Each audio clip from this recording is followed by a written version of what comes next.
Assalamualaikum and welcome back to Learn by Professionals. We are going to discuss assignment problem from operational research series.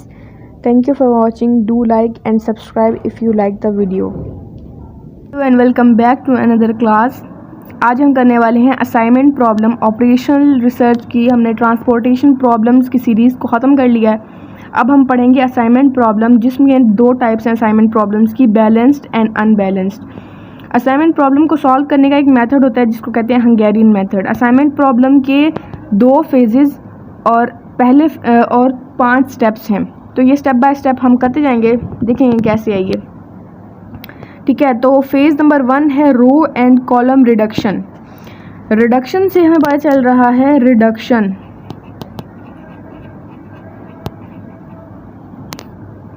Reduce होना। क्या पता चल रहा है reduce होने से? कि रो में से कुछ रिड्यूस करेंगे और कॉलम में से कुछ रिड्यूस करेंगे। ठीक है, रिडक्शन का मतलब होता है कुछ रिड्यूस करना, सही है। तो हम देख लेते हैं, subtract each minimum value of each column from entries of that column. एक मिनिमम वैल्यू को चूज़ कर लेना है और पूरी कॉलम में से उसको माइनस कर देता है। सेम एज इट इज़ रो के लिए भी करना है। ठीक है, तो उसके बाद आता है फेज़ 2, लेकिन उससे पहले हम फेज़ 1 अप्लाई करके देख लेते हैं। स्टेप्स सारे राइट डाउन किए हुए हैं और साथ साथ ही सॉल्व कर रहे हैं। यहाँ पे एक प्रॉब्लम है हमारे पास जिसकी वैल्यूज सारी हैं। यहाँ पर देख सकते हैं कि यहाँ पर ऑपरेटर और जॉब्स डेस्टिनेशन और सोर्सेज की जगह पर आ गए हैं। जहाँ पर हम ट्रांसपोर्टेशन प्रॉब्लम में लिखा करते थे, यहाँ पर हम डेस्टिनेशन लिखा करते थे, यहाँ पर सोर्सेज लिखा करते थे, यहाँ पर सप्लाई और यहाँ पर डिमांड। अब यहाँ देखिए रो मिनिमम, कॉलम मिनिमम, ऑपरेटर और जॉब। ठीक है, थोड़ा सा रेलिवेंट है, लेकिन ये पूरा प्रोसेस जिसका चेंज है उसका चेंज है। ठीक है, तो सबसे पहले हमने रो रिडक्शन करनी है, फिर हम कॉलम रिडक्शन करते हैं। रो को हम प्रेफर करते हैं, कॉलम पे कुछ भी करना हो रो में पहले करते होते हैं। ठीक है, तो पहली रो में देखें सबसे मिनिमम वैल्यू कौन सी है? 7 है ना मिनिमम वैल्यू, तो 7 को लिख लिया। थोड़ी सी ये गंद ना हो जाए यहाँ पे, इसलिए थोड़ा सा नीट करने की कोशिश है, इसलिए यहाँ लिख दिया, नहीं तो आप सर्कल और हाईलाइट कुछ भी कर सकते हैं। ठीक है, तो सेकंड में से भी निकाल लिया, 6 आ गया, इसमें से भी 6, मतलब सबसे छोटी वैल्यू को चूज़ कर लिया, यहाँ से भी निकाल लिया 7। ठीक है, अब देखते हैं कि कैसे रो रिडक्शन हुई है। जो मिनिमम वैल्यू ले ली है ना, उसमें से सारी रो में से उस नंबर को माइनस कर देना है। ठीक है, 9 - 7, 11 - 7, 14 - 7, 11 - 7 और 7 - 7, सब में ही ऐसा करना है। ठीक है, अब देखो 9 - 7 2, 11 - 7 4, 14 - 7 7, 11 - 7 4 और 7 - 7 0, और ऐसा ही सारी रोज़ के लिए ऐसा कर लिया। ठीक है, उसके बाद अब यहाँ पर कॉलम मिनिमम की ना वैल्यूज़ ऐसे ही छोड़ दी थी मैंने, क्योंकि दोनों एक साथ नहीं हो सकते। अब देखते हैं कॉलम मिनिमम देखते हैं। अब इसमें से ना मिनिमम वैल्यू चूज़ करनी है कि मिनिमम वैल्यू कौन सी है। अब देखो यहाँ पर 0 है मिनिमम वैल्यू, तो यहाँ लिख दिया 0। यहाँ पे मिनिमम वैल्यू 0, तो यहाँ पर लिख दी। यहाँ पे भी ऐसे हाईलाइट कर सकते हैं, लेकिन फिर समझ नहीं आती इस तरह कि क्या किया है। फिर यहाँ पर मिनिमम वैल्यू चूज़ कर लिया, यहाँ पर 2 है और यहाँ पर भी 0 है। अब देखो अगर किसी चीज़ में से 0 को माइनस करेंगे तो क्या उसकी वैल्यू चेंज होगी? No, not at all. ठीक है, तो जो जहाँ पे भी 0 जिसकी मिनिमम वैल्यू है वो तो पूरी की पूरी रो वैसी की वैसी ही आ जाएगी, और जिसमें कोई मिनिमम वैल्यू है उसमें माइनस करेंगे। ठीक है, तो यहाँ पर ये बना दिया है कॉलम पूरा, तो ये ऑपरेटर जॉब्स वापस लगा दिए हैं। अब क्या किया है, ये मार्क क्यों किए मैं बताती हूँ अभी। अब देखें बाकी सारा का सारा वैसे का वैसे ही है, सिर्फ ये वाले कॉलम में डिफरेंस आया क्योंकि रो मिनिमम इसमें लग रहा है, बाकी सब में नहीं लग रहा, क्योंकि 0 0 है, 0 - 0। जैसे अब 2 - 0 कुछ भी नहीं होगा, 6 - 0 - 0 ये वैसे सेम आंसर आ जाएंगे।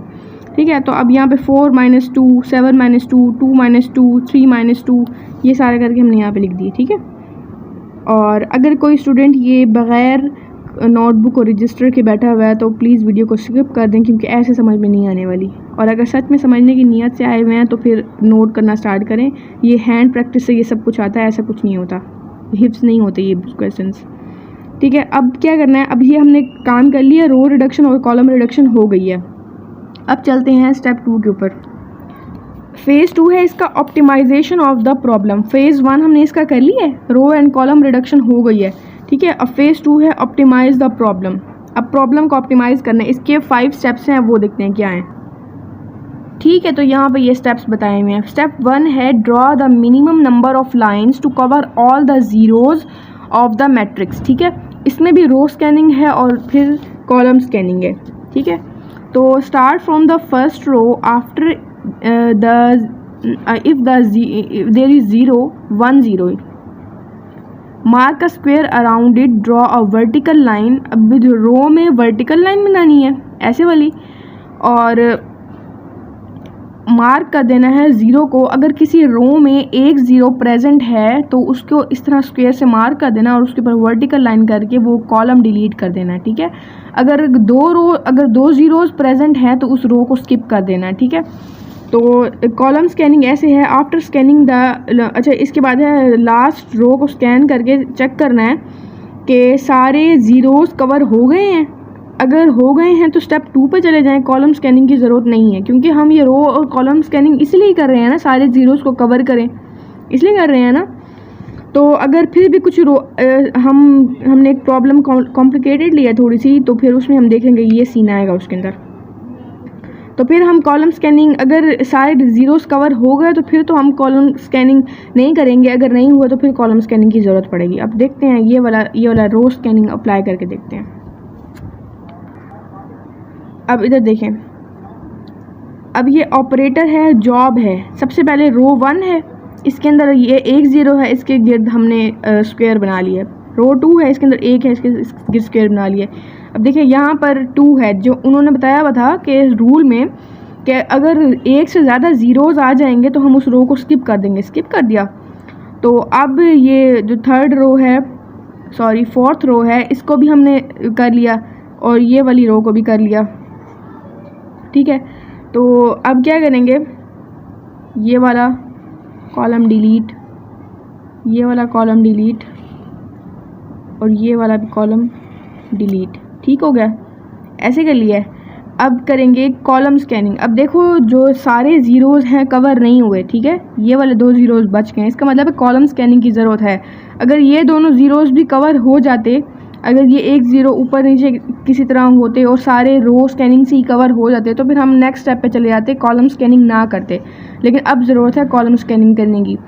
वैसे अगर आप जब मैं इसकी रिसर्च कर रही थी इस क्वेश्चन की, तो मैंने बहुत सारे क्वेश्चंस ऐसे देखे थे जिसमें कॉलम स्कैनिंग की ज़रूरत ही नहीं पड़ती थी, यहीं पर ऑप्टिमाइजेशन हो जाती थी। ठीक है, तो मतलब ज़्यादा, लेकिन ये ख़ुद मैंने कॉम्प्लिकेटेड क्वेश्चन लिया हुआ है ताकि बेटर अंडरस्टैंडिंग हो सके। ठीक है, तो चलते हैं नेक्स्ट स्टेप की तरफ। नेक्स्ट स्टेप है कॉलम स्कैनिंग। क्योंकि सारे ज़ीरोज़ कवर नहीं हुए थे ना, तो अब कर रहे हैं हम कॉलम स्कैनिंग। कॉलम स्कैनिंग में क्या है, start from the first column and mark the zero. ठीक है, वैसे ही स्क्वायर में ज़ीरो को मार्क करना है। Draw a horizontal line. Horizontal line कैसी होती है, ऐसे वाली होती है, पासिंग थ्रू दैट ज़ीरो। अब क्या करना था, इसके अंदर वर्टिकल लाइन ड्रॉ करनी थी और इसके अंदर हॉरिजॉन्टल लाइन ड्रॉ करती हैं। चलें फिर करते हैं कॉलम स्कैनिंग। कॉलम स्कैनिंग ये वाली होती है ना। अब देखो यहाँ पे ज़ीरोज़ हैं, तो एक ज़ीरो को, फर्स्ट कॉलम को देखा हमने, इसको मार्क किया और ये वाला डिलीट कर दिया। ठीक है, तो ये हो गया। तो ये कॉलम स्कैनिंग भी हो गई है। थोड़ी सी लाइन ख़राब हो गई थी, उसको सेट किया। तो अब 2 ज़ीरोज़ को कैंसिल नहीं किया, फर्स्ट रो को ही कैंसिल किया था। फर्स्ट कॉलम को ही हमने देखा था, उसमें से एक रो मिली थी, उसी को कैंसिल किया। सेकंड वाला ज़ीरो अपने आप ही ख़त्म हो गया। ठीक है, अब ज़रूरत नहीं है। अब क्या करेंगे, ऑप्टिमाइजेशन देखते हैं। अब इसकी नेक्स्ट स्टेप पे चलते हैं।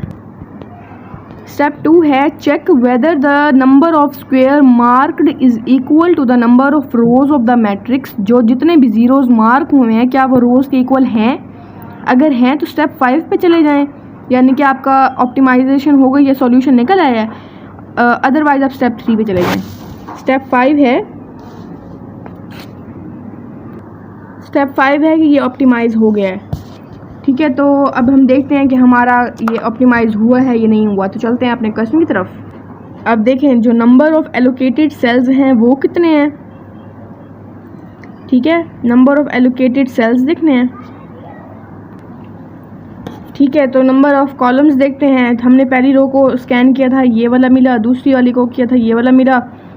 और यहाँ पर गलती से मार्क कर दिया था। जब सेकंड वाली रो को के ज़ीरो को हमने मार्क किया और ये पूरा कॉलम डिलीट हो गया, तो ये वाला ज़ीरो भी तो डिलीट हो गया ना। तो 1 2 3 4 एलोकेटेड सेल्स हैं हमारे पास, जहाँ पर 0 हमें मिल गया था वहाँ पर, और नंबर ऑफ रोज़ कितनी है 1 2 3 4 5। इसका मतलब सॉल्यूशन ऑप्टिमाइज नहीं है, ये इक्वल नहीं है। ठीक हो गया। तो अब इसका मतलब है हमें स्टेप 3 पे जाना पड़ेगा। स्टूडेंट्स मैं बार बार बता रही हूँ, हर क्वेश्चन इतना कॉम्प्लिकेटेड नहीं होता। यूजुअली हमें कॉलम स्कैनिंग की भी ज़रूरत नहीं पड़ती है, हमें वहीं पर ही स्टेप 1 में जब हम पहली बार ही हम रो स्कैनिंग कॉलम स्कैनिंग करते हैं सॉल्यूशन ऑप्टिमाइज्ड मिल जाता है। ये खुद ही जानबूझकर कॉम्प्लिकेटेड एग्जांपल ली है ताकि अच्छी तरह समझ में आ जाए कि कोई भी सीन आ जाए, कोई भी सिनेरियो हो जाए क्वेश्चन में, तो वो हम सॉल्व करने के काबिल हों। ठीक है, तो ये इसलिए किया हुआ है। तो चलें अब इसका करते हैं कुछ। तो अब ये है step 3, identify the minimum values of undeleted cell. जो बच गए हैं, जो डिलीट नहीं हुए सेल्स, उनमें से मिनिमम वैल्यू को आइडेंटिफाई कर लेना है कि सबसे छोटी कौन सी है। At the minimum value minimum undeleted cell value at the intersection point. Intersection point कौन से होते हैं? जब दो लाइंस आपस में मीट कर रही हों, ये देखें ऐसे, जो यहाँ वाला पॉइंट होगा ना जहाँ दो लाइंस मीट कर रही होंगी, उसको इंटरसेक्शन पॉइंट कहते हैं। Subtract the minimum undeleted value from all the undeleted cells values. जो भी मिनिमम को चूज़ कर लेना है और पूरी की पूरी अनडिलीटेड वैल्यूज़ में से उसको माइनस कर लेना है, और बाकी एंट्रीज़ वैसी की वैसी रहेंगी, और जो इंटरसेक्शन वाला पॉइंट होगा वहाँ पर अनडिलीटेड वाली वैल्यू को ऐड करना है। ठीक है, मिनिमम वैल्यू को। तो आप करते हैं, क्योंकि हमारा तो ऑप्टिमाइज़ नहीं आया था ना आंसर, हमारे नंबर ऑफ एलोकेशंस 4 हैं और वो हमारी रोज़ जो हैं वो 5 हैं, तो फिर हमारा इक्वल नहीं आया, तो हमें ये स्टेप करना पड़ेगा। ठीक है,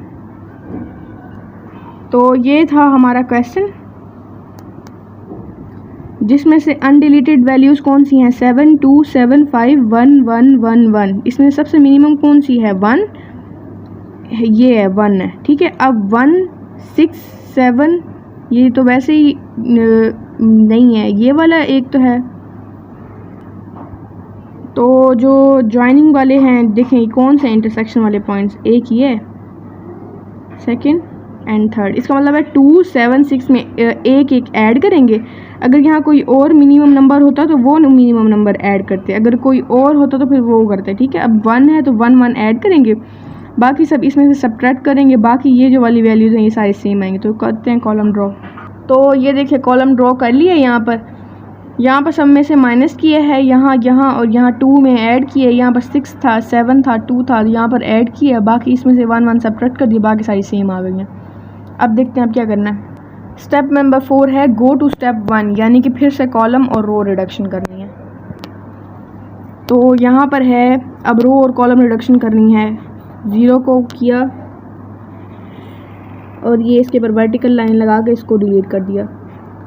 रो 2 में अगर यहाँ 2 ज़ीरोज़ आते किसी रो में तो उस रो को स्किप कर देते। ठीक है, जैसे हमने लास्ट में किया हुआ था, इसको डिलीट कर दिया। इसका मतलब है पूरी कॉलम डिलीट हो गया। ठीक है, अब यहाँ पर 2 ज़ीरोज़ आ गए हैं ना, तो अब इसको छोड़ देंगे, कुछ नहीं करेंगे। ये वाले 2 ज़ीरोज़ आ गए ना, इसको छोड़ देंगे। अब यहाँ पर 1 0 आया हुआ है ना, तो इसको ऐसे कर देंगे।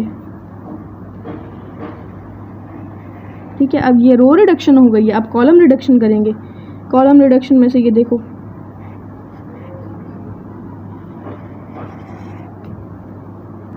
सॉरी यहाँ मुझसे एक मिस्टेक हो गई थी। रो रिडक्शन के बाद जब कॉलम रिडक्शन करते होते हैं ना, तो वर्टिकल लाइन लगाते होते हैं। ठीक है, हॉरिजेंटल नहीं लगाते होते, वर्टिकल ऐसे वाली लाइन लगाते होते हैं। तो अब ये सारी रोज़ हमने हाईलाइट कर ली थी ना, तो अब ये ऐसे कट डाउन होगा। सॉरी यहाँ पर एक मिस्टेक हो गई थी मुझसे कि मैंने ना कॉलम को में 0 को चूज़ करके हॉरिजेंटल लाइन लगाई थी, हालांकि ऐसा नहीं होता। जैसे अब ये कॉलम में चूज़ किया ना, फर्स्ट कॉलम में चूज़ किया, तो अब यहाँ पर आएगी ऐसे वाली लाइन। ठीक है, ये रूल में था, तो ये मिस्टेक हो गई थी। मैं भी इंसान हूँ, मुझसे हो गई थी mistakes, not a big deal. ठीक है, तो फिर नेक्स्ट कॉलम को चूज़ करेंगे, वहाँ पर ये ऐसे और इस तरह ऐसे। अब नंबर ऑफ़ सेल्स को देख लेंगे कितने हैं, 1 2 3 4 5, और नंबर ऑफ रोज़ कितनी है, 1 2 3 4 5। अगर यहाँ भी सोल्यूशन ऑप्टिमाइज ना हुआ तो दोबारा ये प्रोसेस रिपीट करते हैं हम। तो नेक्स्ट वीडियो में हम देखेंगे अनबैलेंस फॉर्म इसकी, तो उससे पहले हम सॉल्यूशन की तरफ आते हैं। तो ये ऑप्टिमाइज़ हो गए, स्टेप 5 कंप्लीट हो गए, अपने आंसर की तरफ आते हैं। तो हमारे पास कितनी हुई है जॉब्स, 1 पर हुई हैं 5। ये देखें, ये कैसे पता चल रहा है, ये जो सेल होगा ना 0 वाला, ये 1 पर है ना, इसका मतलब है जॉब 1। और ये इसका ऑपरेटर कौन सा है, 5। 1 का है 5, इसी तरह 2 का है 1, 3 का है 3, 4 का है 2, 5 का है 4। इस तरह हमने लिखा है, ठीक है। और इसका टाइम निकालते हैं। टाइम कैसे निकालते होते हैं, टाइम ऐसे निकालते होते हैं। अब ये हम ना बिल्कुल फर्स्ट क्वेश्चन के ऊपर आ गए। तो 1 का क्या था, 5, तो इसको हम मार्क कर लेंगे, इस तरह देख लेते हैं। 2 का था 2 का 1, मतलब जॉब के लिए वो पर्सन और ऑपरेटर, ठीक है। तो ये है, उसके बाद 3 और 4 में है।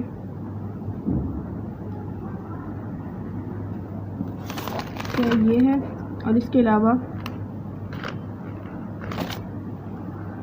4th कॉलम के एंड में है। तो इसका मतलब अभी हमें ये टाइम मिल गया, ठीक है। तो ये इसका मतलब ये आवर्स, 7 आवर्स। अब पर्सन 1 को ऑपरेटर 5 में जो जॉब मिली है 7 घंटे हैं वो। ये जो है इसके 6 आवर्स हैं। इसके थर्ड वाले जिसको जॉब मिली है उसके भी 6 आवर्स हैं। इस तरह अब इसका सम करके निकाल लेंगे और टोटल